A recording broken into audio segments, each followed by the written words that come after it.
Hey guys, tonight we're slipping back into a world without light switches, where the hum of your fridge doesn't exist, and the only thing between you and pitch darkness is a bit of fire balanced inside a clay lamp. Imagine walking home across rutted dirt, the last orange glow of the sunset vanishing behind wooden roofs, and the smell of damp earth sticking to your clothes. That's right, you're about to spend the evening in a medieval home. Cozy, maybe, safe. Barely, honestly, you probably won't survive this, but hey, at least it makes a good bedtime story. So, before you get comfortable, take a moment to like the video and subscribe, but only if you genuinely enjoy what I do here. And while you're at it, drop your location and local time in the comments below. Love seeing how far this sleepy little journey travels. Now, dim the lights. Maybe turn on a fan for that soft background hum, and let's ease into tonight's journey together. You're walking back to the house, boots heavy with mud from the fields. The air has cooled sharply, the kind of chill that seeps into your bones when the sun dips. Your neighbors are already retreating indoors, shutters slamming with a hollow thud, each household sealing itself away from the coming night. The dirt street is almost empty now, except for a hen wandering aimlessly. She's about to learn the hard way that chickens usually don't get free range at night. A stray dog sniffs around too, probably hoping for scraps. But even the animals sense what's coming. The long, smoky dark. Your house squats low against the earth, timber frame leaning like it's tired from holding itself together all day. Thatched roof bristles in the fading glow, and smoke curls lazily from the hole in the roof where the fire's breath escapes. You duck through the door, nearly tripping on the uneven threshold because, of course, there's no neat welcome mat here, just worn wood polished by years of muddy boots. Inside, the light is dim, shadows clinging in corners like they've been waiting for you all day. The first thing that hits you isn't the sight, but the smell. Damp straw on the floor, smoke that never quite leaves your clothes, and that faint sour tang of old ale in the air. If you thought your candle-scented living room was rustic, think again. Here, your entire world smells like stew that boiled 3 nights ago, mixed with sweat from whoever's been working beside you. Charming, right? Still, you're relieved to be inside. Outside, the darkness swallows everything by the minute. People back then really feared the night robbers, wolves, or even worse, demons said to lurk just beyond the hedgerows. Historians still argue whether folks genuinely believed the devil could be waiting outside their shutters, or whether it was just a convenient way for parents to keep kids from sneaking out after dark. Either way, stepping into the fragile safety of home feels like passing through a protective shell. You shove the wooden bar into place across the door. No fancy locks, here's a heavy beam wedged into iron brackets. That's all that stands between your family and whatever prowls outside. You pause for a second, listening. The night is already noisier than you'd like. Crickets singing, dogs barking in the distance, someone shouting before their voice cuts off abruptly. You try to tell yourself it's nothing, but your heartbeat quickens anyway. A lantern swings from a peg near the hearth, its little flame trembling inside cloudy horn panels. You take it down carefully, shielding your hand against the heat. These lanterns aren't the glassy, perfect domes you might picture. They're made from thin sheets of animal horn, scraped and polished until they let through a weak amber glow. Expensive glass windows, forget it. You're lucky if the lantern doesn't set your sleeve on fire. The light makes the interior look almost cozy, in a crooked sort of way. Thick beams cross overhead, blackened with years of soot. Tools hang from pegs, each one familiar. The sickle for harvest, the hammer for mending, a worn-out rake, missing 2 teeth. In the far corner, a straw mattress is already spread out, though you know it will be hours before anyone sleeps. Tonight, like every night, the family will gather by the hearth, telling stories, whispering prayers, and sharing the simple meal that awaits. You sigh, lowering yourself onto a rough wooden stool. The day's labor aches in your shoulders, a reminder that even sitting is a luxury after hours of toil. The floor is nothing but packed earth, cool and gritty beneath your boots. Some homes have rushes strewn across it, plants sprinkled with herbs to mask the stink of daily life, but after a week or two, even those herbs start smelling suspiciously like the chamber pot. It's not glamorous, but it's the medieval version of scented candles. And hey, sometimes mint leaves almost do the trick. Someone's already coaxing the hearth fire, stirring the coals into life with a poker. Sparks leap up, tiny stars against the smoky gloom. This fire is the beating heart of the house. Light, warmth, and a chance to keep your stew from becoming just sad, lukewarm gruel. Without it, the night would swallow you completely. Funny enough, people in the Middle Ages often kept a single ember burning all year, carefully covering it with ash to preserve the flame overnight. Matches didn't exist yet, and flint and steel were annoyingly unreliable. So, yeah, if your fire went out, you were knocking on the neighbor's door with a clay pot, begging for a fresh coal like the most awkward favor ever. A child sneezes in the corner, smoke rising to sting everyone's eyes. And here's a quirky tidbit. Many homes didn't have chimneys until later in the Middle Ages. Instead, the smoke just drifted out through the roof or a hole in the wall, which meant most people coughed their way through dinner. Archaeologists studying skeletons have even found signs of lung damage, basically medieval secondhand smoke. So, when your eyes water here, it's not just dramatic, it's historically accurate misery. The lantern wobbles slightly in your hand, throwing shadows across the timber walls. Every creak of wood, every scuttle of a mouse across the rushes seems louder now. You lean back, shoulders against the beam, and take in the dim rhythm of evening life settling around you. The day's clamor is over, yet the night has only just begun. It's strange how quickly darkness changes your sense of time. Without clocks glowing on your nightstand, you're guided by the sun and the stars. People often went to bed earlier than we do now, waking in the middle of the night for a few quiet hours before drifting back into second sleep. Yes, that was a thing. Historians still argue whether it was universal, but many texts describe this midnight interval as a time for prayer, whispered talks, or even sneaking outside for a breath of cold air. For now, though, you're firmly rooted in the first stretch of evening. With the night still young and filled with its smoky breath, the lantern flickers again, and you realize how fragile your comfort is. One gust of wind, one slip of your clumsy hand, and the light's gone, plunging you into pure blackness. No glow from a street lamp outside, no nightlight humming in the corner, just absolute dark. You tighten your grip, muttering under your breath. Maybe it's superstition, maybe it's just nerves, but you're already imagining eyes in the rafters or claws at the shutters. You shake your head, laughing quietly at yourself. Yeah, sure. Demons in the hedgerow original, you mutter, and the sound of your voice grounds you again. That's the thing about evenings here. They force you to notice every flicker, every creak, every little detail of life you'd normally scroll past without a thought. And somehow, even with all the discomforts, there's something strangely peaceful in it. The door rattles suddenly, probably just the wind, and your heart leaps into your throat. You glance at the heavy wooden bar, reassuring yourself it's firmly in place. The night presses closer, and the first true shiver of evening runs through you. Inside, though, the glow of the lantern keeps its promise, fragile as it is, one flickering flame standing stubbornly against the dark. The lantern's glow dances on the walls, but it's not enough. You need more light if this evening is going to be bearable. You shuffle toward the table where a handful of tallow candles sit. Stubby and uneven, their wax riddled with bits of straw and grit. They look sad, honestly, but this is what most households could afford. Beeswax candles, the fancy kind that smell vaguely pleasant and burn cleanly, are reserved for the church or the very rich. You get tallow-rendered animal fat molded into lumpy sticks that drip smoke as much as they drip wax.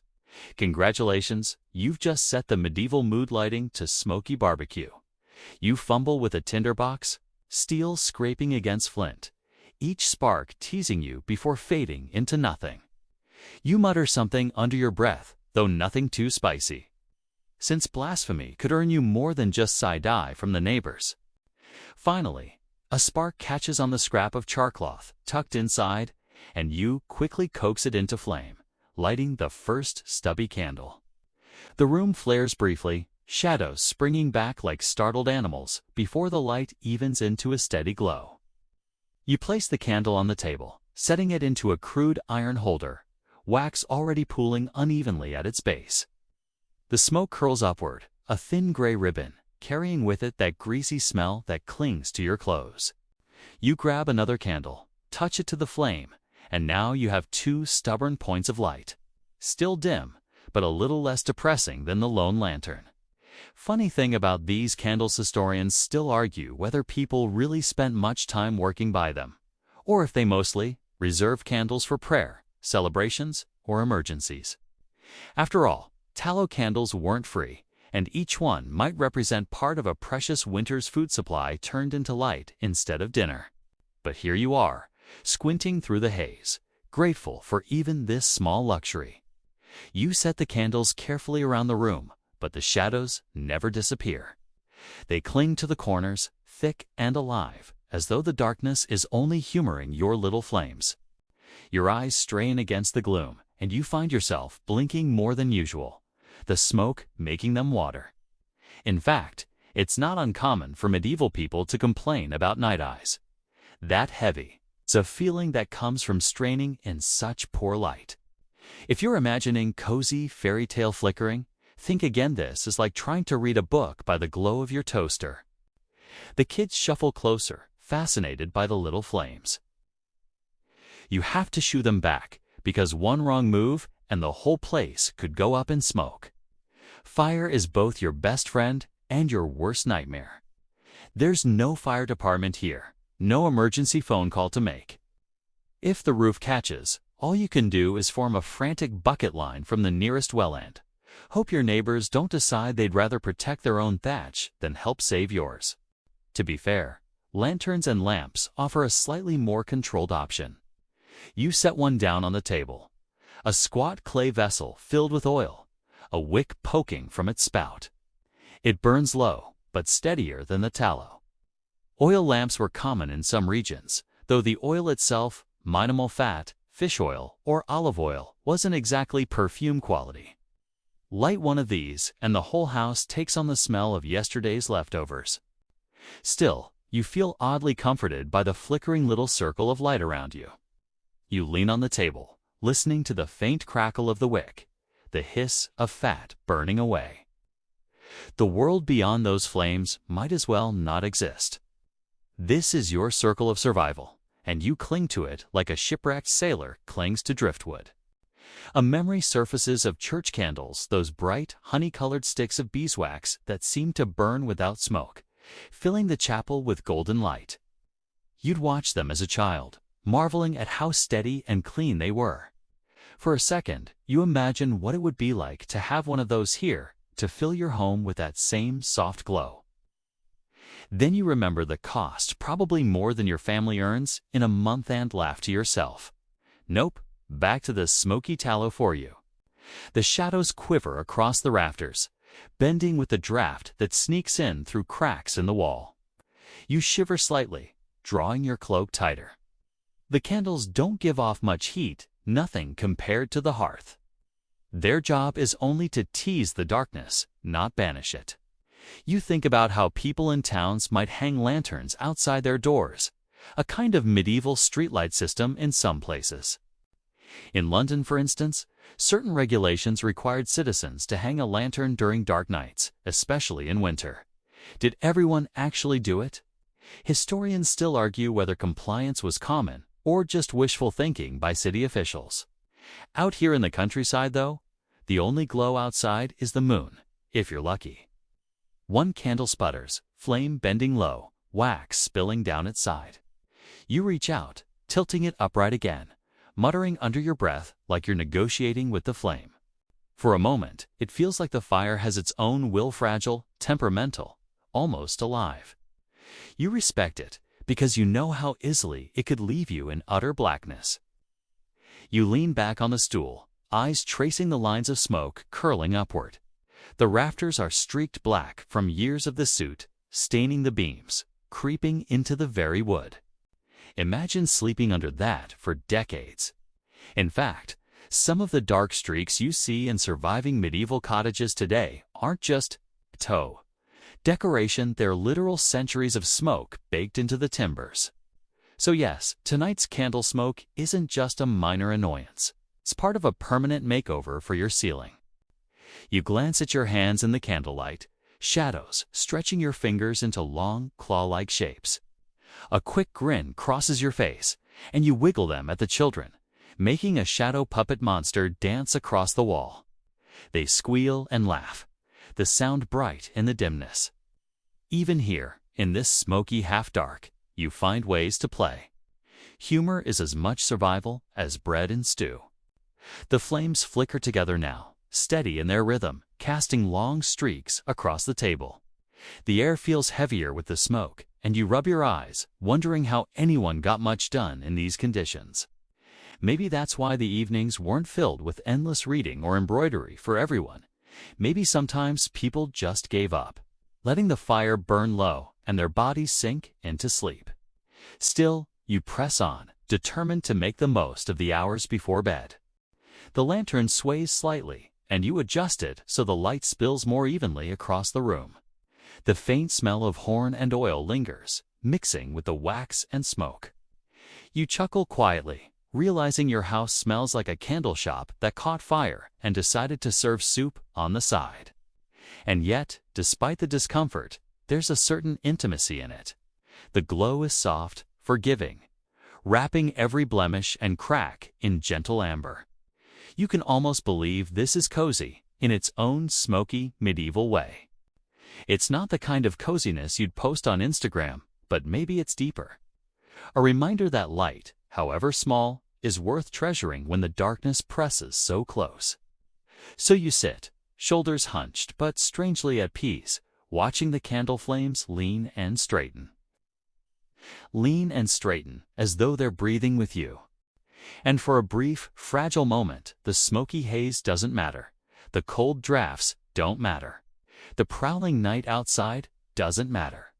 All that matters is this circle of warmth, and the stubborn little flames holding it together. The hearth sits like a weary old giant at the center of the room, its stones blackened, its logs collapsing inward in a slow, glowing sigh. You crouch near it, poking at the fading embers with an iron rod. Because without this stubborn heart, your evening would sink into damp and cold in a matter of minutes. The fire doesn't roar, rarely does in a peasant's house. It murmurs instead, flickering with soft orange light that stains the walls. A fragile heartbeat pulsing through the smoky dark. You bend low, blowing gently, coaxing the embers like they're shy children. A spark leaps, then another, until a thin flame licks up the side of a charred log. It's enough to make you grin. You toss on another piece of wood, carefully chosen, because you don't waste precious firewood on a whim. Every log means a tree felled, a trip into the woods, or a hard bargain struck with the Lord's forester. Firewood is wealth here. Tonight, you ration it carefully, feeding the hearth just enough to keep the stew bubbling and your toes from freezing. The smoke curls upward, thick and insistent, stinging your eyes. You cough, waving your hand, but it's no use, the house has no chimney. Just a hole in the roof that sometimes works, sometimes doesn't. The smoke fills the rafters, saturating your clothes, your hair, even your dreams. Archaeologists say this kind of constant exposure left people with lung damage by their 30s. You rub your eyes, watery and raw, and joke under your breath. Free sauna. Free Tears medieval self-care package. On the hearthstone, an iron pot hangs over the coals, stew bubbling quietly. The smell is earthy and sour, a mix of cabbage, onions, maybe a sliver of salted pork if you're lucky. It's the same stew you ate last night and the night before, because medieval cooking often meant one endless perpetual pot. Add a little water, Throw in whatever scraps you've got and let it bubble for days on end. It's efficient, sure, but let's be honest, your modern palate would probably beg for mercy after the third round. Still, you ladle some into a wooden bowl, savoring the warmth more than the taste. The hearth doesn't just cook, it binds. Families gather around it, friends linger by it, travelers rest beside it. In a world where night means danger, the fire becomes both shield and companion. Historians still argue whether the hearth was primarily a domestic tool or a sacred symbol. But here, crouched close, you feel it's both. It's survival dressed in smoke and flame. Behind you, the children shuffle closer, drawn by the glow. The dog curls up almost inside the hearth, ignoring the heat for the comfort of it. You think about how the fire carries more than warmth, it carries memory. Sparks sleep, reminding you of stories your grandmother told, of ancestors who kept their embers alive through storm and winter. Fire is lineage, passed down from hand to hand. You lean back, watching shadows tremble across the walls. The light makes the beams look alive, stretching and shrinking, like some great beast breathing just above you. You wonder if that's why so many tales speak of spirits and demons in the rafters. The fire itself turns the ceiling into a stage, casting creatures out of smoke and imagination. Quirky tidbit: some people believed fairies could sneak down through the smoke hole, riding the column like an invisible staircase. So yes, while you cough your lungs out, somebody in the 14th century might have blamed it on mischievous little visitors. The logs crack, snapping loudly enough to make you jump. You laugh at yourself, brushing ash off your hands. It's not just heat, you're chasing its reassurance. Every pop, every flare of light is proof the fire's still alive. Without it, the house would be swallowed by the cold. In winter, the difference between embers and ashes could be the difference between life and death. You stir the pot again, not because it needs it, but because the movement comforts you. Steam rises, carrying with it the faint sweetness of carrots, the heaviness of beans, the bitterness of cabbage leaves. You remember hearing that nobles dined on roasted meats, pies stuffed with spices, wine poured into jeweled cups. Meanwhile, you chew the same watery stew night after night. Still, you grin, spoon halfway to your mouth. At least no one expects you to eat eels in jelly, which, fun fact, was once considered a delicacy. Suddenly, your cabbage doesn't look so bad. The fire brightens for a moment, flames licking higher. You lean close, soaking up the warmth against your cheeks. It feels like a living thing, like it's breathing with you. The room is hushed, everyone watching the fire as though it's telling its own story. You realize how much power it holds, not just over your comfort, but over your imagination. Shadows shift, sparks leap, and in them you can almost see knights riding, witches dancing, saints glowing. The hearth isn't just practical, it's theatrical. You stretch your legs, sighing. The floor is cold, packed earth that leaches warmth from your body. You edge closer, almost daring the flames to singe your toes. For a moment, the firelight blurs, and you feel yourself slipping into that twilight zone between waking and dozing. This is what the hearth does. It lulls you, makes you forget the dangers pressing outside, makes you believe that within this smoky circle, you are safe. The fire crackles again, sparks spitting upward. You're reminded of a common superstition. If sparks flew high, it meant visitors were coming soon. You glance at the door and mutter, "Let's hope it's the friendly kind." You don't need thieves showing up, or worse, the bailiff knocking with taxes you can't pay. But part of you smiles at the idea. Sparks as message as it makes the world feel less random, more connected. As the fire steadies, you notice the stew thickening, edges crusting against the pot. You scrape it down, mixing it back in. The smell is sharp, filling the house with its smoky comfort. You hear the quiet murmur of your family around you, the shuffle of feet on straw, the dog's soft sigh. The hearth holds you all together, binding the room in light and heat. You think, briefly, about how different things might be with a chimney. Cleaner air, less coughing, fewer stains. But then again, maybe the smoke is part of the story. Maybe without it, evenings like this would feel less real, less alive. Historians still argue whether medieval people hated the smoke as much as we would, or whether they simply accepted it as part of life. You blink against the sting in your eyes and chuckle softly. Acceptance seems like the only option here. The log shifts, collapsing in on itself, sparks scattering like fireflies. You feed it another, listening to the hiss as the fresh wood catches. It feels like a small victory every time the flame takes hold, like you've kept the world from going cold for just a little longer. And in that moment, smoke in your lungs, heat on your skin, stew bubbling in the pot, you feel something close to peace. Not comfort, exactly, but survival wrapped in ritual. The hearth beats on, slow and steady, and you lean back, letting its smoky breath wash over you. The hearth glows steady now, and the house breathes with it. One by one, everyone shuffles closer, dragging stools, leaning against beams, or simply sprawling on the straw-strewn floor. The evening has officially settled into its rhythm. The family huddled together. The outside world shut out, and the fire claiming center stage like a reluctant but constant performer. You shift to make room for the children, their heads bobbing with drowsy curiosity as they inch nearer to the glow. It's not just family either. In a medieval home, family often means more than parents and children. Grandparents, cousins, maybe a hired hand, and sometimes even a stray traveler take up space. Privacy? Forget it. The medieval household is a team sport. Tonight, everyone presses close, because the fire doesn't stretch far. Beyond its circle, the corners dissolve into shadow, thick and unknowable. You look around and realize just how crowded your little room really is. Bodies packed tight, shoulders brushing, breath mingling suddenly. You're sharing warmth, whether you want to or not. A child leans against your side, eyes fixed on the fire as if it might turn into a storybook at any second.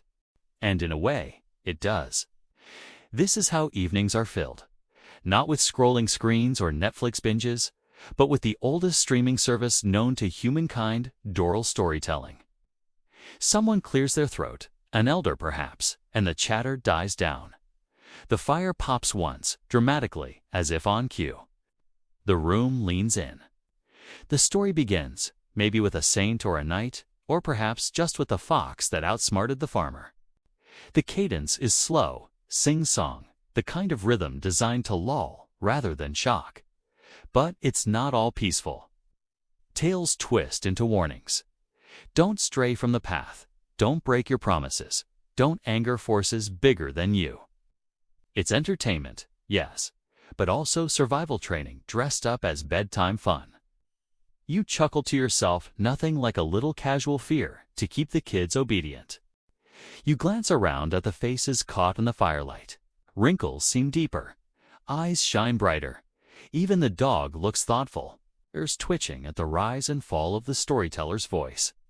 It's in these moments that you see how a community stitches itself together through words, shared and reshared, shaping identity one flickering tale at a time.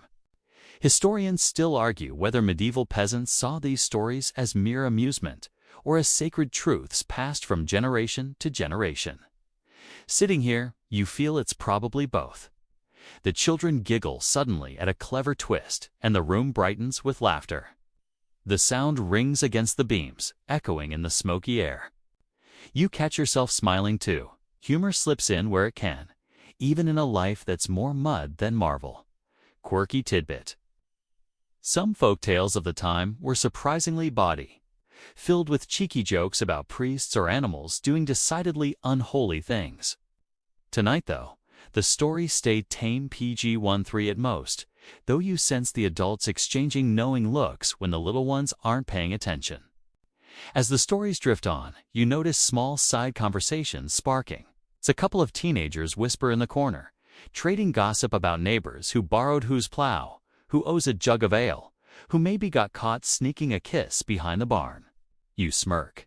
Turns out medieval evenings weren't so different from modern group chats. The technology just happened to be faces and firelight. The elders nod occasionally, adding corrections or reminders. No, no. That's not how Sir Roland died. He blew his horn until his temples burst. You stifle a laugh. Nothing like an argument over accuracy to prove historians come by their habits honestly. Even here, in your smoky little cottage, the past is contested, retold, reshaped. Someone plucks at a fiddle-like instrument, its notes thin but cheerful. Maybe it's a rebec, or a hurdy-gurdy, if you're really lucky. The melody is simple, repeating until it burrows into your mind like an earworm. A few voices hum along, soft and tuneless, but the effect is still magical. For a moment, you forget about the draft creeping under the door, the ache in your knees, or the stew that tasted more like cabbage water than dinner. Music stretches the walls, making the house feel bigger, safer, almost holy. The youngest child, lulled by the rhythm, nods off against your shoulder. You adjust your arm so their head doesn't droop uncomfortably, and a wave of tenderness washes over you. You think about how rare these moments are, everyone together, alive, fed, safe for now. Tomorrow might bring hunger, sickness, or worse, but tonight you have this circle. That alone feels like treasure. A cough from the corner reminds you of the less romantic side of things. One of the elders, wheezing through the smoke, pulls a rag over their mouth. It's a sharp reminder that medieval evenings weren't all cozy bonding. Sickness lurked everywhere, and a simple cold could spiral into something far deadlier. You frown, stirring the fire again as if keeping it strong might hold the shadows of illness at bay. The story shifts to something darker now, a tale of spirits wandering the lanes, searching for the unwary. The children huddle closer, wide-eyed. You roll your eyes, but can't help but shiver yourself. The night outside suddenly feels heavier, pressing harder against the shutters. Is it just the storyteller's voice, or does the wind sound more like footsteps now? You laugh nervously, muttering, "Of course it does. Great timing." Still, fear has its uses. These tales keep the young cautious, keep the reckless mindful. In a world with few second chances, stories become armor.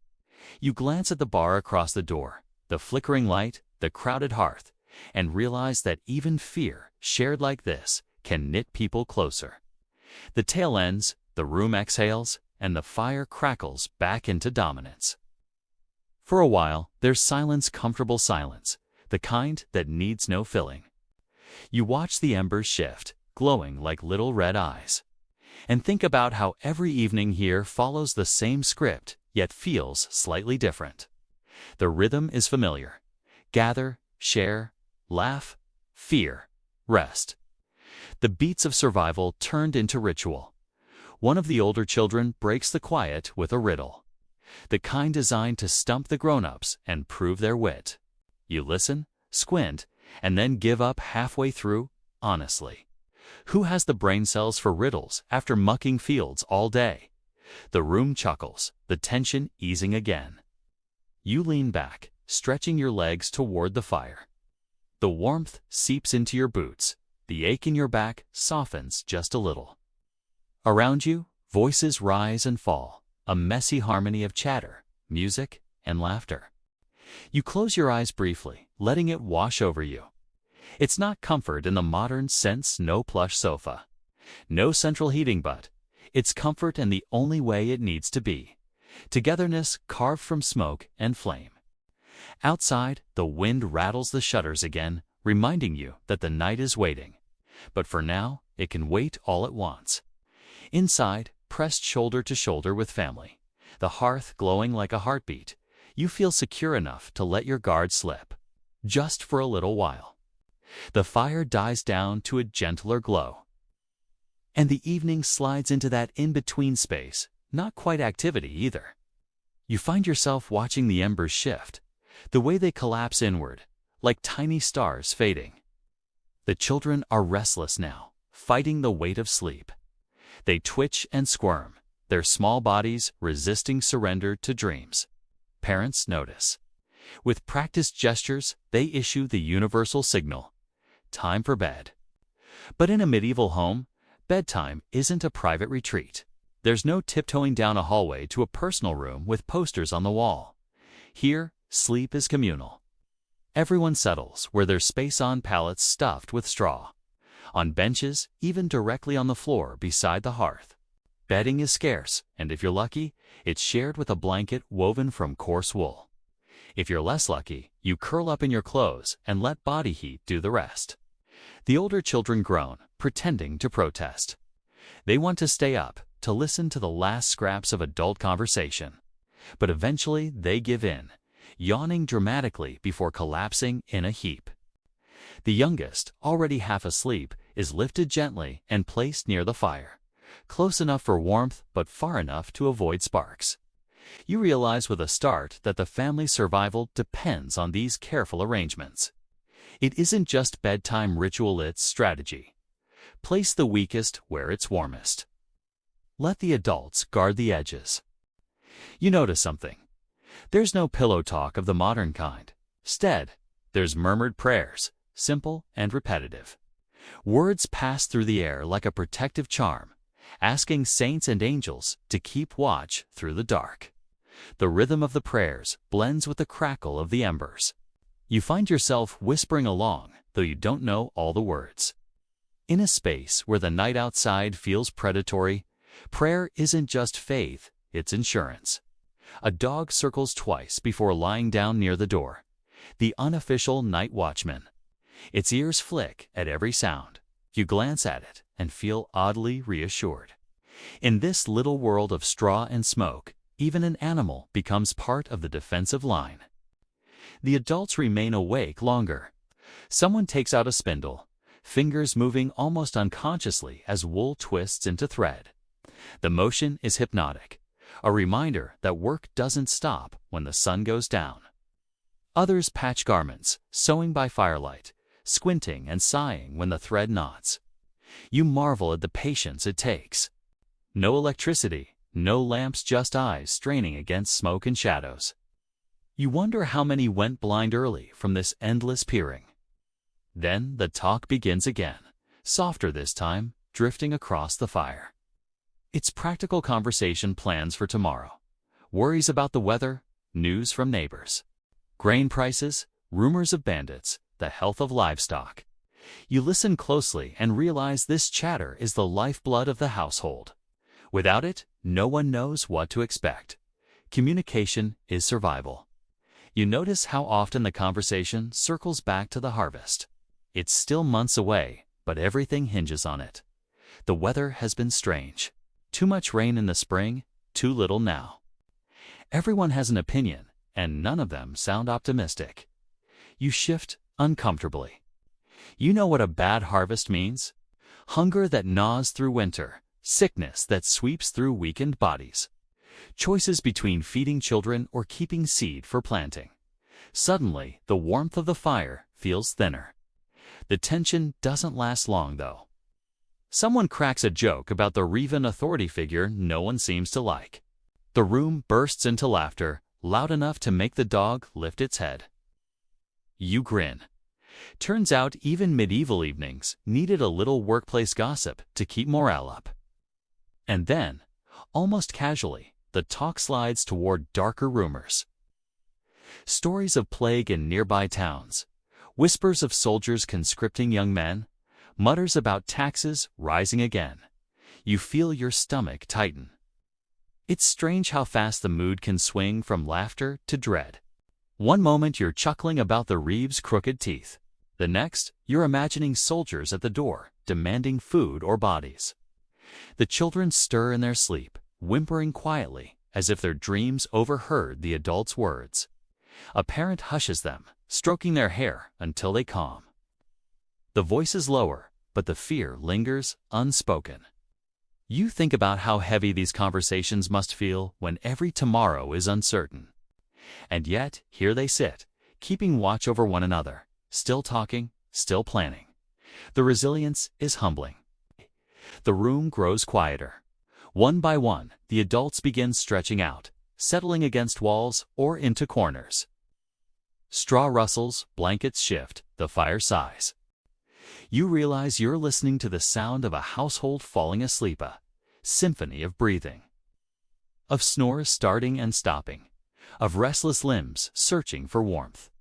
It's noisy, chaotic, but somehow soothing. You lie down too, the straw prickling beneath you, the wool blanket scratchy against your chin. It's not comfortable by modern standards, but as your body adjusts, the communal closeness becomes oddly calming. You can feel the heat of others nearby, hear their steady breathing, sense the shared vulnerability. It reminds you that humans aren't meant to sleep alone. The fire dims further, now just a scatter of glowing coals. The room dips into near darkness, the shadows deep and heavy. For the first time, you're struck by how absolute this night is. No street lamps outside, no digital glow inside, just blackness pressing at the shutters. It's both terrifying and strangely pure. A sound outside interrupts your drifting thoughts. A scrape. A rustle. The dog growls low, the noise rumbling like distant thunder. Everyone stirs slightly, though no one fully wakes. You hold your breath. Another noise follows, faint but deliberate. Your imagination leaps. Bandits, wolves, spirits from the earlier stories. You grip the blanket tighter, waiting. Then silence. The dog settles again, though its ears remain alert. Slowly, the room exhales. Sleep doesn't come quickly. The air is thick, heavy with smoke and the scent of wool, sweat, and earth. You shift, trying to find comfort, listening to the fire's faint hiss. Your mind wanders. You think about the day's labor, the laughter, the stories. You think about tomorrow's work, tomorrow's worries. You think about how fragile all this feels, yet how enduring. This pattern has repeated for centuries. Families gathering by firelight, closing their eyes against the unknown. Finally, exhaustion drags you under. Your last thought before sleep is that this, more than anything else, is what survival looks like.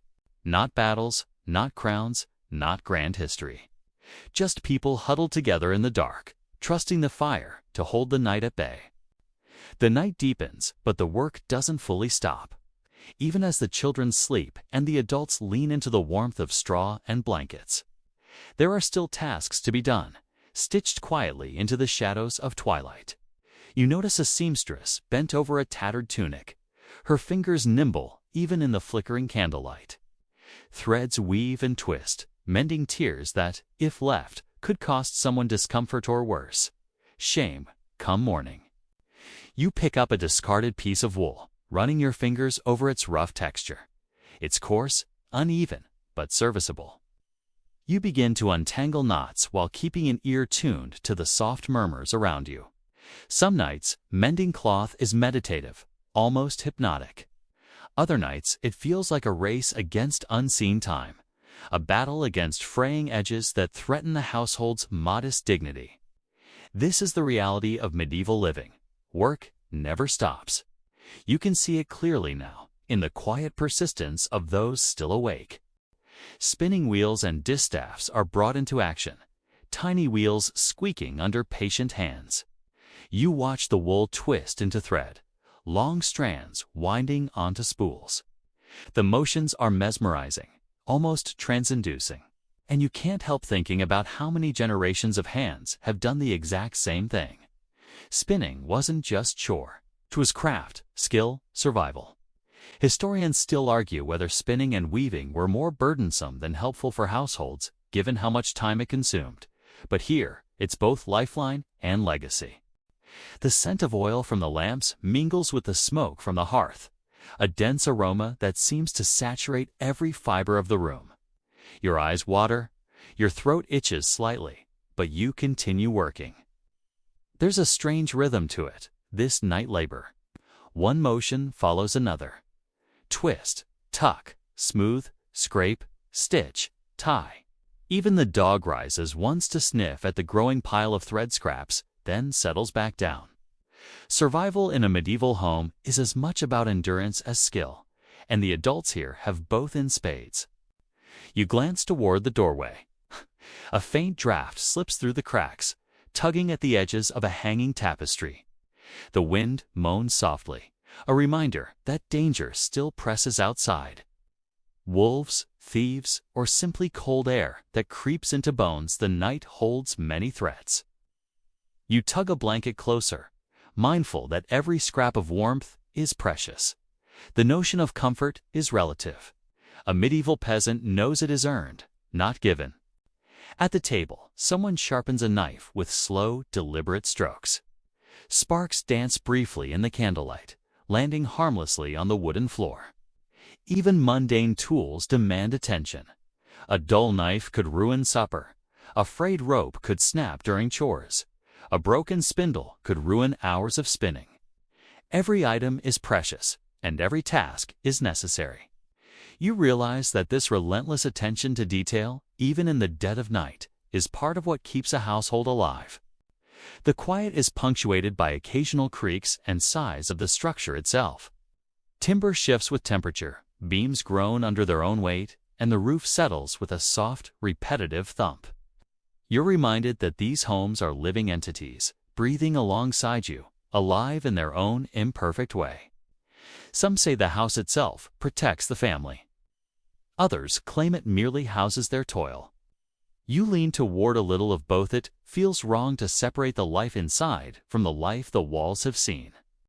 You notice a small ritual forming among the household. Certain motions, gestures, or repeated phrases designed to keep misfortune at bay. A mother murmurs a blessing as she ties a knot in a newly spun cord. A father touches the doorframe before resuming his work, perhaps warding off the spirits of the night. Quirky tidbit. Some people believe that unfinished tasks left at night could attract bad luck or restless spirits, which is why everything, no matter how small, must be accounted for before sleep. You can almost see how superstition and practicality blend seamlessly here. The children shift in their sleep, murmuring, turning under scratchy blankets. You pause to smooth one blanket over a little shoulder, adjusting them against the cold draft. Even the simplest gestures, small acts of care and vigilance become vital. There's no nursemaid, no babysitter. Survival is a matter of attentiveness. You feel the weight of that responsibility settle across your shoulders, a quiet yet persistent reminder that even in the soft glow of evening, life demands focus. Every so often, the fire flickers, sending shadows racing across the walls. You catch glimpses of faces, sleeping, working, watching ghost-like and familiar. The room itself seems to contract and expand with the life inside it, breathing in rhythm with the hearth, the whispers, the scraping of needles and wheels. You realize that even without luxuries, even with smoke filling the air, there's a kind of magic here. It's the magic of human endurance, of shared labor and shared warmth. You take a moment to observe the light, tracing the shadows as they dance across timber and plaster. Each flame throws a unique pattern. Each ember crackle creates a rhythm. The simplest tasks, the spinning, the mending, the sharpening become a choreography in this dim theater. There's a tactile satisfaction in motion, a grounding force against the uncertainties pressing outside the walls. Suddenly, the quiet is broken by a subtle tapping from the corner. A small animal, the wind. Your eyes scan the shadows, catching movement that disappears almost immediately. The children stir slightly, drawn to the faint sound, but sleep holds them. You shake your head, muttering a comment about how the house is conspiring to keep everyone alert. It's funny, really, how small noises loom larger when you live so close to the night. Meanwhile, the work continues. A basket of wool needs sorting. Clothes require sewing. Knives demand sharpening.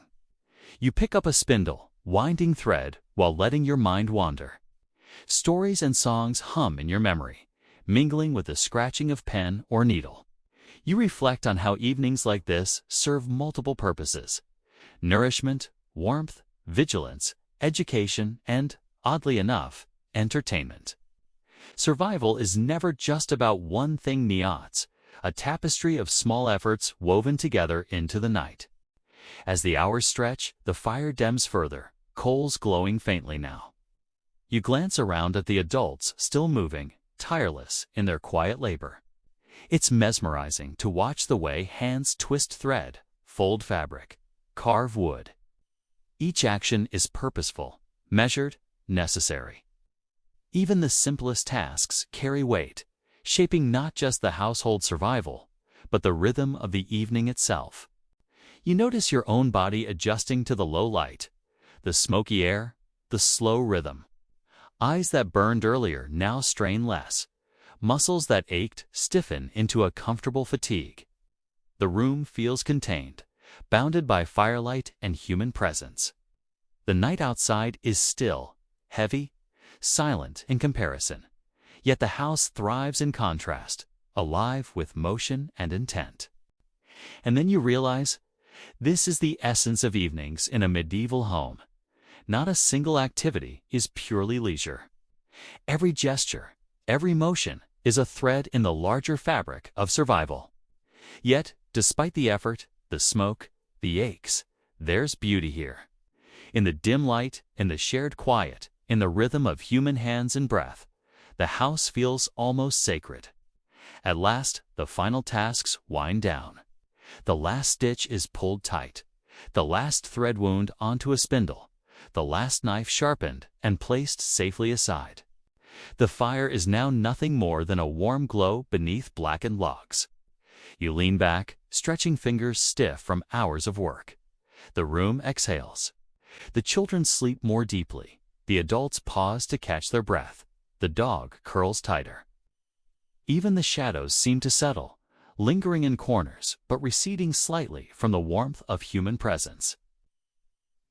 Tonight, as the smoke curls lazily to the rafters, you understand that work and rest are inseparable here. Every chore completed, every motion executed, is both protection and ritual. The mundane and the magical intertwine, making a simple evening a complex choreography of survival, care, and quiet human connection. The fire is low now, coals glowing like tiny embers of sunset, and the room breathes a softer rhythm. You shift slightly, careful not to disturb the child leaning against your side. Outside, night is absolute black and cold, but inside, the warmth of bodies pressed together forms a protective layer, a fragile shield against the dark. Even the dog, curled near the hearth, seems to breathe more slowly, attuned to the slowing heartbeat of the household. You glance around, taking in the scene.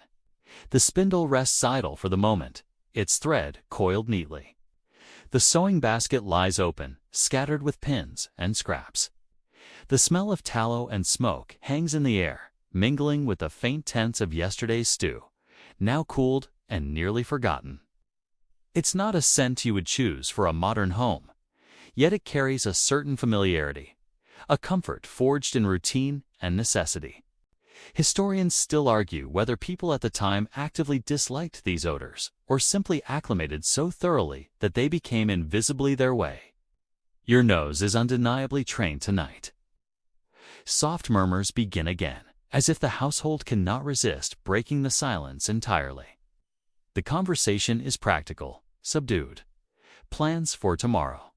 Reminders to fetch water or tend the animals. Whispered instructions about chores. Even in rest, there is always vigilance. You catch snippets of debate over how best to repair the fence, whether to save extra grain for emergencies or trade it for cloth, the quiet friction of necessity shaping the dialogue.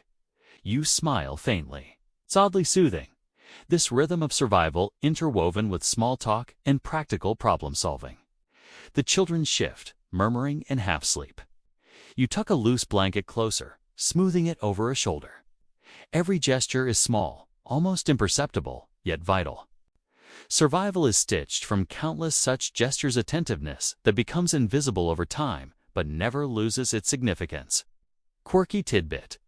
Some medieval households practiced a sort of nighttime inspection, where parents would quietly check the children's, bedding for pests or drafts, believing small attentions prevented larger misfortunes.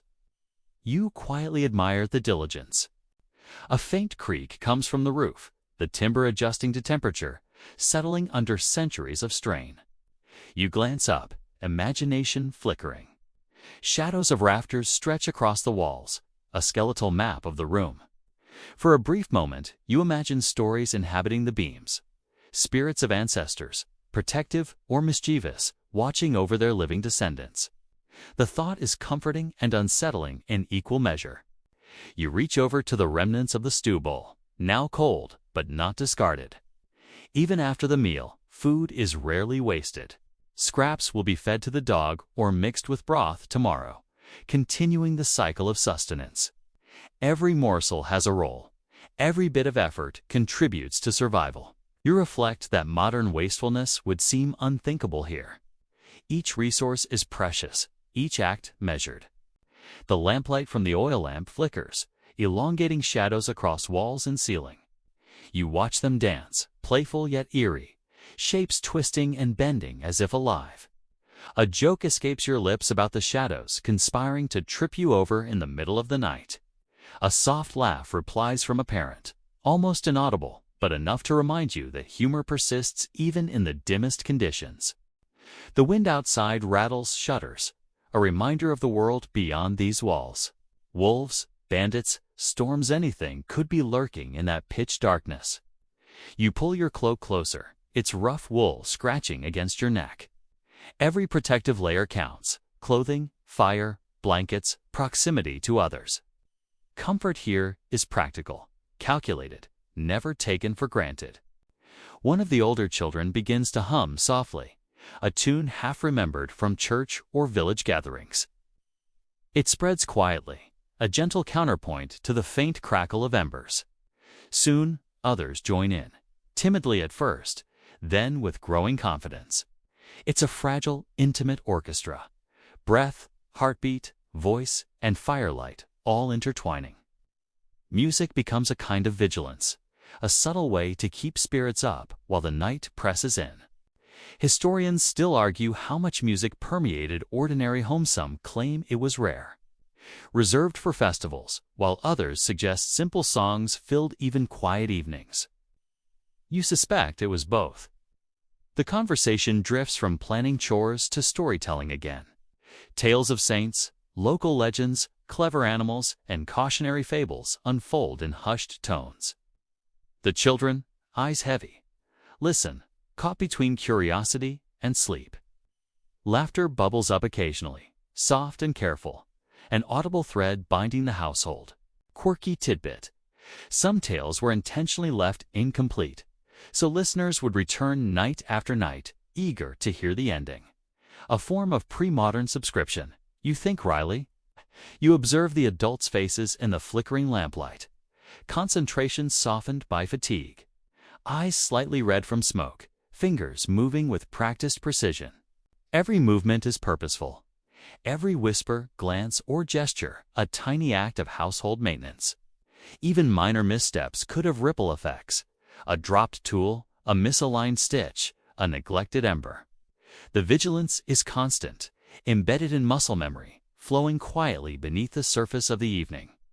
You lean back against a beam, letting your eyes drift over the familiar chaos. The smell of smoke, the warmth of fire, the occasional rustle of blankets, it forms a comforting sensory map. You imagine similar evenings played out countless times, in countless homes, across generations. Despite hardship, despite danger, there is a rhythm, a structure, a choreography to the night that has persisted for centuries. The children's breathing deepens, slipping fully into sleep. Even so, some remain restless, murmuring soft protests against discomfort or dreams. Parents adjust them gently, smooth the blankets, reposition them for warmth. It's a dance performed without words, each action speaking volumes about care, protection, and the mechanics of survival. A subtle aroma shifts in the room: burning tallow, cooking remnants, damp wool, and human warmth. Your senses, already trained by hours of smoke and labor, note every change. It's a complex, living environment, every element interacting. You realize that this sensory acuity is part of survival. It's how you detect danger, protect the young, and sustain life. The fire dims further, sparks dwindling into the blackened hearth. You fan the embers gently, coaxing just enough heat to last through the night. The coals respond slowly, glowing faintly under your fingers. Even at its weakest, the fire exerts authority, holding the room together, marking a boundary between safety and the uncertainty pressing outside. You pause, listening. The only sounds are the steady breathing of the household, the faint crackle of embers, and the occasional shift of straw beneath someone's weight. The night is deep now, the rhythm slow, measured. Even in semi-darkness, the world feels orderly, tethered by the routines and vigilance of countless hands. Sleep begins to tug at you. You feel the pull in your eyelids, the heaviness in your limbs, the gentle surrender of exhaustion. Yet part of your mind remains alert, attuned to the room, the fire, the subtle noises of night. This duality, sleep and watchfulness, is as old as the hearth itself, a survival strategy encoded into human behavior. Finally, you settle fully, pulling the blanket tight, letting the warmth of bodies and fire seep into your bones. The coals glow low, the lamplight flickers once more, and the night folds around you. It is a fragile peace, born of diligence, care, and shared presence. You close your eyes, letting the rhythm of the household lull you toward dreams, trusting the fire, the walls, and the people around you to hold the night at bay. The hours creep onward, silent but heavy, and the hearth's fire has waned to a few glowing coals that pulsed like a slow heartbeat. You lie on the straw pallet, blankets drawn tight, ears tuned to the subtle chorus of the night, the occasional shuffle of a restless sleeper, the soft sigh of wool shifting against skin, the faint rasp of smoke brushing against the rafters. This is the lull between vigilance and surrender, that delicate space where sleep almost takes you but doesn't yet. Your gaze drifts toward the ceiling beams, catching the last flickers of light reflecting off smoke tendrils. Shadows move lazily, merging and splitting, as if dancing to a rhythm only they know. You imagine what ancestors might have seen in this same play of light, the ghosts of evenings past. There's a certain poetry in it, this communion with time, with every soul who has ever sought comfort in firelight, threading together generations through shape and movement. Historians still argue whether medieval people consciously imbued household objects with spiritual significance, or whether we merely project it backward, romanticizing necessity into ritual. You decide, for tonight, it doesn't matter, the room feels alive enough to hold both truths.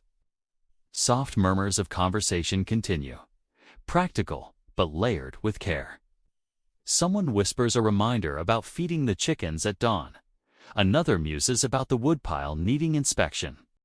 Each word, though quiet, is deliberate. Even in the small hours, the household maintains its vigilance. Survival isn't paused for sleep, merely slows. You marvel at the discipline embedded in these routines, how seamlessly labor, care, and observation blend into the fabric of life. A faint scraping sound draws your attention.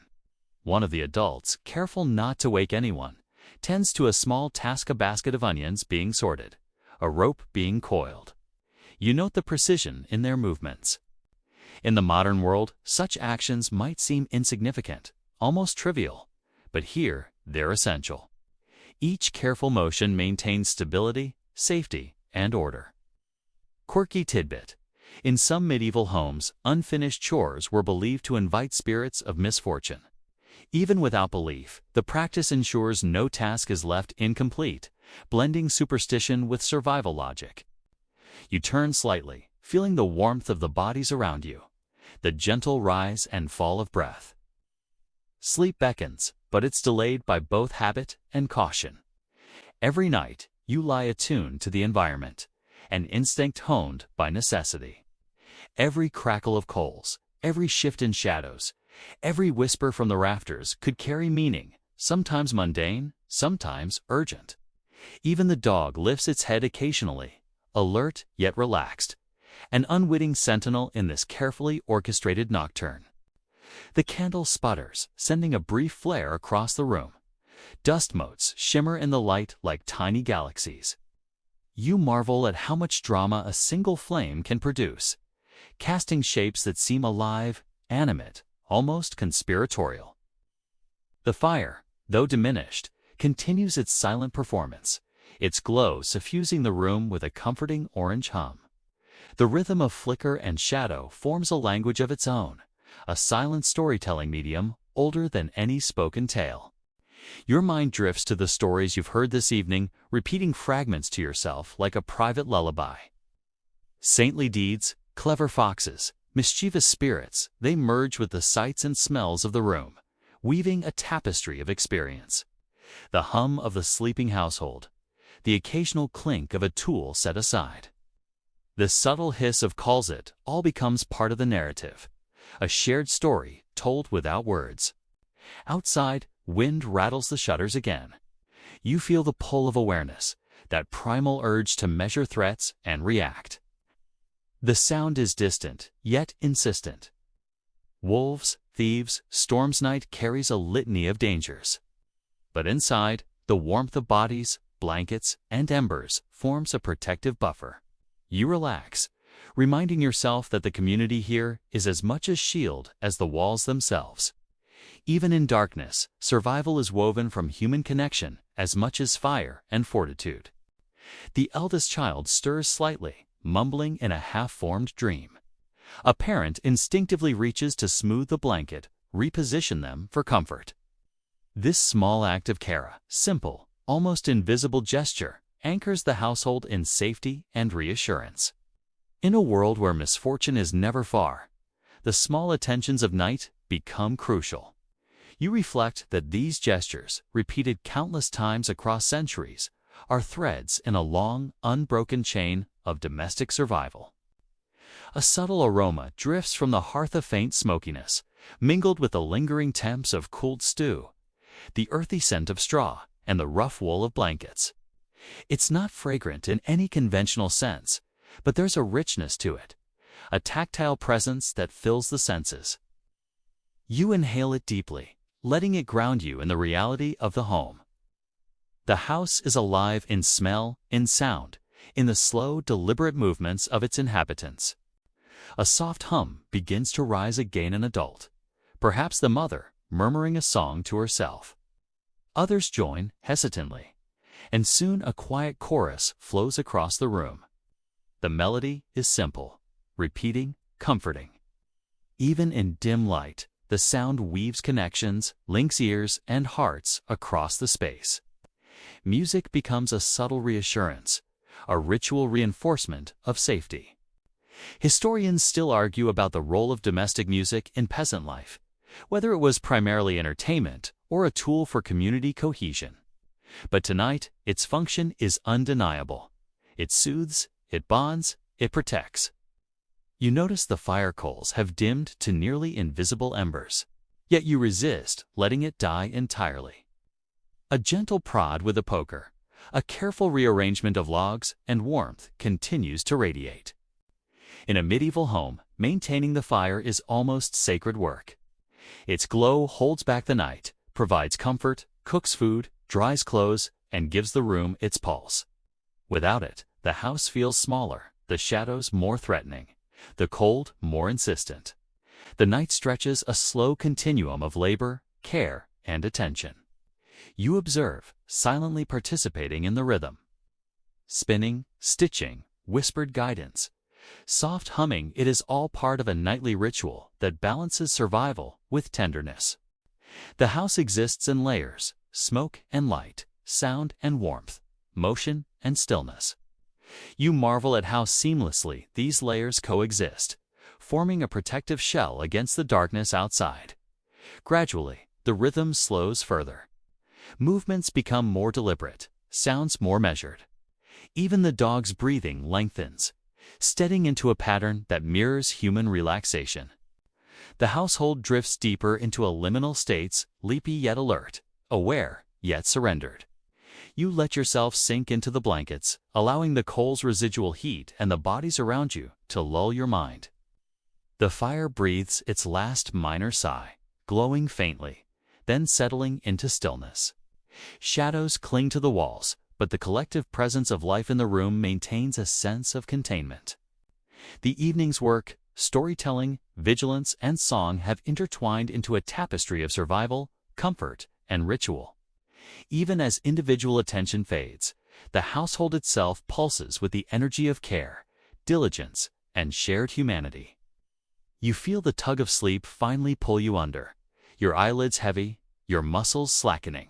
The room hums quietly with life and history, a gentle lullaby of smoke, warmth, and shared breath. Outside, the night stretches endlessly, but inside, the household's presence forms a resilient cocoon. You surrender to it, letting go, trusting the fire, the walls, and the people around you to hold the night. The house is quiet now, but the quiet is layered, not empty. Even as the children breathe deeply in sleep and the adults relax against beams and pallets, life continues in subtle, invisible ways. The fire has dwindled to soft embers, glowing faintly in the hearth. Yet they pulse with a slow heartbeat, a reminder that warmth persists even as activity ebbs.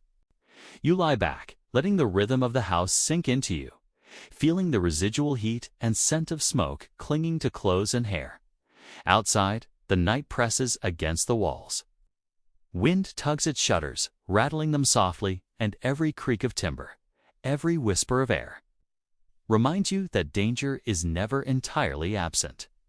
Wolves, thieves, and the general uncertainty of life are latent threats. But inside, the household forms a resilient cocoon. Each breath, each movement, is a small act of resistance against the vastness of night. Historians still argue how much medieval peasants feared nightly dangers versus accepting them as a normal part of life. But you feel the tension all the same, a heartbeat threaded through every moment. A gentle murmur reaches a mother or grandmother, perhaps singing quietly. The melody is simple, repetitive, like a heartbeat mirrored in song. Slowly, others join. A child hums. A father murmurs lines he remembers from church or village gatherings. It's a subdued orchestra, soft enough not to disturb sleep, but present enough to reinforce the sense of shared presence. Music here functions as both comfort and vigilance, a living rhythm woven into the texture of evening. You shift slightly, careful not to jostle the sleeping child beside you. Even small gestures carry significance in this environment. A blanket is tugged closer, a pillow adjusted, a hand smoothing straw. Each motion is part of the silent choreography of care that defines communal survival. Quirky tidbit: some medieval households kept small charms or tokens in beds for protection, often tucked beneath a pillow or pinned to clothing, reflecting a blend of superstition and practical mindfulness that persisted alongside the routines of daily life. You glance at the fire, noting how the embers emit a faint, reddish glow that illuminates the room just enough to catch shadows dancing across timber beams. The smoke curls lazily toward the roof, lingering like a translucent veil. You marvel at how something so ordinary, fire, smoke, light, can carry such depth of presence, shaping both perception and emotion.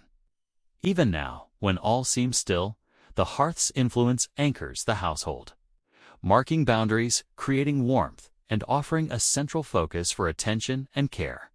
Your mind drifts to the tasks performed earlier: spinning, sewing, chopping, mending.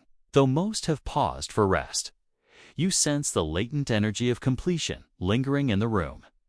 These acts, though mundane, are vital threads in the fabric of survival, binding together safety, sustenance, and comfort.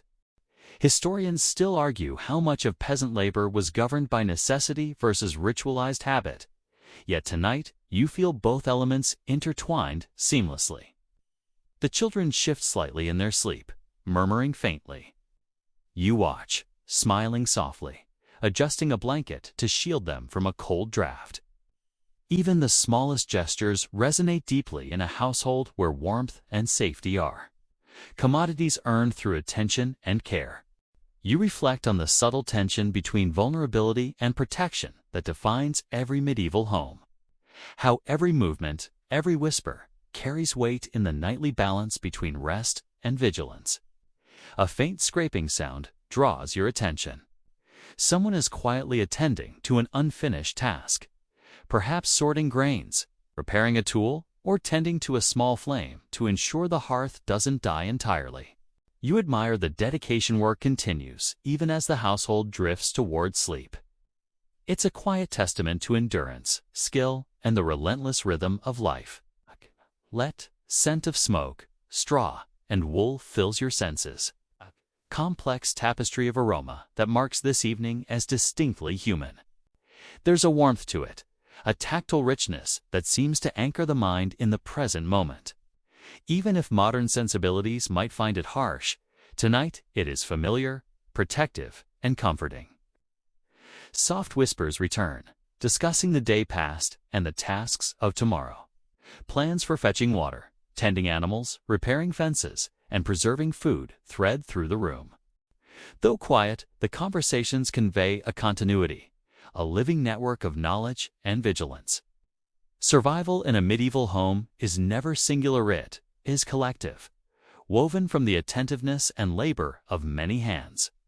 The fire flares briefly, sending dancing shadows across walls and ceiling. You watch, fascinated, noting how the shapes twist into almost human forms. For a moment, imagination and reality merge, and you wonder if this is why so many tales speak of spirits, fairies, or mischief lurking in rafters and beams. Quirky tidbit: medieval folklore often placed supernatural beings in the interplay of light and shadow, reinforcing the belief that attentiveness to household chores and ritual could protect against unseen forces. The night stretches on, measured in breath, movement, and the fading glow of embers. You notice how the household settles into a collective rhythm. Occasional whispers, soft laughter, humming, the creak of straw and timber. There is no strict separation between work and rest. Both are ongoing, overlapping, and essential. The room breathes with life, a testament to shared effort, resilience, and attention. You shift again, adjusting your position, mindful of the child beside you. The blankets tug slightly, the straw rustles, and the dog stirs, circling before settling once more. Each small act, movement, adjustment, care feeds into the continuity of the household, ensuring comfort and safety for all. The fire dims further, now little more than glowing coals. You stir gently, fanning the heat just enough to maintain warmth. Even as activity fades, the hearth remains central, a provider of heat, light, focus, and life. It is the beating heart of the household, linking past, present, and future. The night deepens. Eyes grow heavy, limbs slacken, breathing slows. You feel the tug of sleep as it presses insistently, pulling attention inward while the room hums softly around you. The coals' faint glow, the warm bodies, the shared vigilance all conspire to soothe, to anchor, to reassure. You close your eyes, letting the rhythm of the household carry you gently toward dreams. Knowing the fire, the walls, and the people around you form a cocoon that holds the night at bay. The night stretches on, endless yet intimate, as you lie surrounded by warmth and soft breathing. The fire has dwindled to a few reluctant embers, their glow faint but persistent, casting a deep reddish-orange tint across the room. Shadows fold and unfold like slow dancers, stretching along the walls and ceiling beams, merging with the forms of people and objects in ways that blur reality and imagination. You shift slightly, careful not to disturb the sleeping child beside you, their small chest rising and falling with each shallow breath. Even in the stillness, the household is alive. A soft scrape of straw signals someone adjusting their pallet. A low murmur drifts across the room as an adult moves quietly to tend the fire. The dog lifts its head, ears twitching, then settles again. Every tiny movement is part of a rhythm you've begun to understand, a subtle, ongoing dance of care, attention, and survival. You realize that even in the quietest moments, vigilance is never fully abandoned. Historians still argue whether medieval peasants consciously maintained such awareness or whether it was instinctive. but tonight it feels both deliberate and natural. You notice the air shifting as someone quietly fans the coals, coaxing them to life just enough to stave off chill. The smell of smoke curls through the room, blending with the earthy scent of straw and the faint tang of wool. It is not fragrant in a modern sense, but it is comforting in its familiarity, a signal that life continues. That warmth persists, that survival endures. Quirky tidbit. Some medieval households would sprinkle herbs into the fire to mask odors or encourage sweet-smelling smoke, creating an aromatic environment while keeping pests at bay. You smile at the thought, imagining lavender or rosemary curling along with the coal's tendrils. Your attention drifts to the sleeping forms around you. Children sprawled in various positions. Blanket edges pulled tight or half loosened, dreams pressing at their closed eyelids. Adults rest with eyes half closed, alert only enough to respond to the smallest sound. Even the dog, vigilant in its own way, radiates a calm attentiveness that sets the tone for the room. Every breath, every sigh, every subtle shift is part of a living, breathing ecosystem, a medieval home in miniature. You recall the stories told earlier, the tales of clever animals, saints, and mischievous spirits. Their echoes linger in the mind, a gentle hum beneath the conscious awareness of the night. The narratives are more than entertainment. They are caution, instruction, and shared culture rolled into one. They carry lessons, humor, and warnings, passed from generation to generation, shaping the household's moral and practical framework. You feel the subtle power of stories, the way they link past and present, the way they prepare hearts and minds for challenges, both mundane and extraordinary. The room is dim, yet alive. Faint conversation flickers here and there, whispers about tomorrow's chores. A hushed reminder to check the animals, quiet musings about the weather. Even in near darkness, communication flows, a lifeline ensuring continuity and readiness. It is a testament to the careful orchestration of household life, where every gesture and word, however soft, has significance. Your gaze falls on the fire, glowing dimly, a persistent anchor in the darkness. The coals breathe, crackle softly, and you realize that even in apparent stillness, the hearth is active, dynamic, essential. It feeds heat, light, and life into the room, a tactile pulse connecting all who gather around it. The act of tending it, of coaxing warmth from ember, is both mundane and sacred, a nightly ritual that safeguards comfort and survival. Sleep tugs insistently now, a gentle, irresistible pressure. Your body relaxes into the straw pallet, limbs sinking into the uneven but accommodating surface. The blankets scratch slightly against skin, but the sensation fades as warmth and fatigue converge. You listen to the quiet symphony of the room. Soft breaths, occasional rustles, the distant sigh of timber settling. Even without vision, the household speaks through sound and presence. Outside, the wind presses against shutters, a reminder of the night's vastness and uncertainty. Wolves, bandits, and weather loom beyond these walls, yet inside you are insulated. The room's collective presence forms a protective boundary, its warmth and vigilance a buffer against external threats. Survival is rarely solitary. It is built from shared attention, mutual care, and the persistence of routine. You feel a profound sense of connection, not only to the people around you, but to the countless hands and hearts that have maintained this rhythm over centuries. A faint hum rises again, a quiet song bridging past and present. The melody is simple, barely above a whisper, yet it carries a signal of care, continuity, and communal presence. The children stir slightly but remain in the embrace of sleep. Adults shift, adjust, or murmur encouragement without breaking the fragile stillness. Even the dog, curled in the warmth of a blanket or mat, participates in the household's subtle choreography. You notice the lingering smells: tallow, wool, smoke, and the faint trace of yesterday's stew.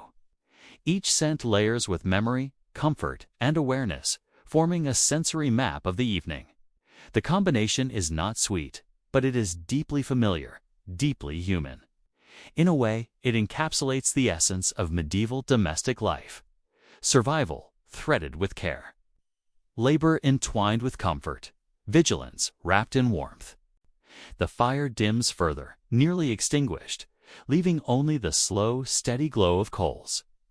You fan it gently, maintaining just enough warmth to preserve the fragile cocoon of heat. Every motion is deliberate, careful not just for comfort, but for the continuity of the household's rhythm. Even as activity dwindles, the pulse of care continues.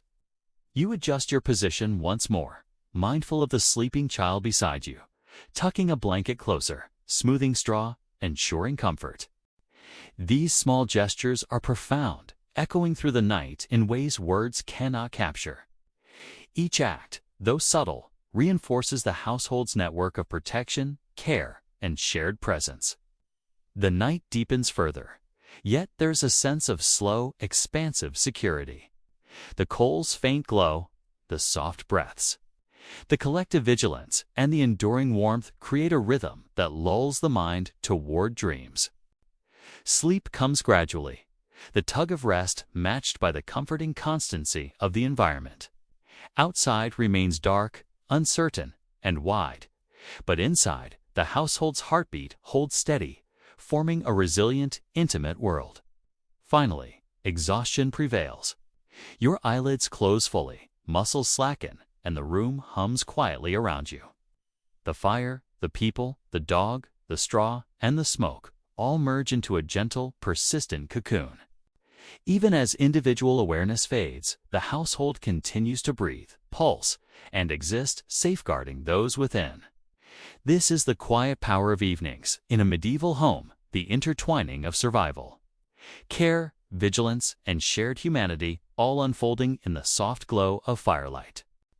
The coals in the hearth settle completely now, their glow almost imperceptible. You feel the gentle weight of sleep pressing against every muscle, softening thought and attention. Around you, the household breathes slowly, a chorus of warmth and presence that stretches from palate to palate. Even the dog rests completely, ears relaxed, tail curled neatly against its side. The room is a cocoon, fragile yet persistent, holding every life within its smoke-tinged boundaries. Outside, night spreads wide and still, indifferent to the small dramas inside. The wind hums through gaps in timber and shutter, but its chill is kept at bay by human closeness. The scent of wool, straw, and tallow lingers faintly, an olfactory lullaby that anchors the mind. You notice the rise and fall of neighboring breaths, the subtle shifting of bodies seeking warmth, and realize how intimacy and vigilance converge to create safety and comfort. Memories of stories drift back. Foxes and saints, clever tricks and gentle warnings, humor woven with caution. They mingle with the quiet sounds of night, forming a layered tapestry that eases the mind into rest. Sleep feels safe here, not just for your body, but for the sense of belonging, care, and shared presence that fills every corner. The house itself seems to exhale, settling into a slower rhythm. Each object, each ember, each shadow participates in a subtle lullaby. Even the walls seem to breathe with the memory of countless evenings like this, carrying with them the enduring pulse of generations who have lived, worked, and rested under their beams. As you drift fully into sleep, let the warmth of bodies, the soft glow of memory, and the quiet vigilance of the household cradle your mind. Night outside may be vast and unknown, but here, in this smoke-scented cocoon, you are held. You are safe. You are seen. You are part of a rhythm that stretches across centuries. Now, let your thoughts soften, your body relax, and your imagination float among the gentle flicker of embers, the hum of voices, and the enduring presence of shared humanity. Let the world outside dissolve, and allow this evening, with all its firelight, stories, and care, to carry you into peaceful dreams.